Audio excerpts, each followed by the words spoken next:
Japanese baseball player Ichiro Suzuki napili sa Major League Baseball Hall of Fame.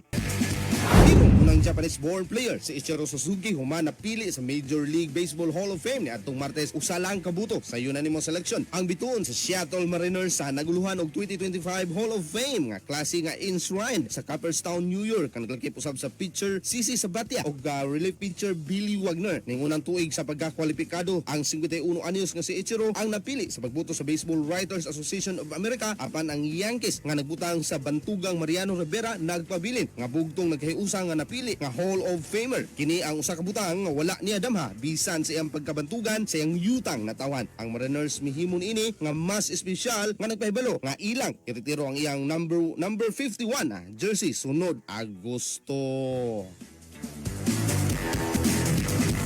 Alang sa FM Balita sa buntag kini si Idol B di kapungan sa pagkatuod sa naguna ug labas nga balita tatak Armen tatak IFM Balita.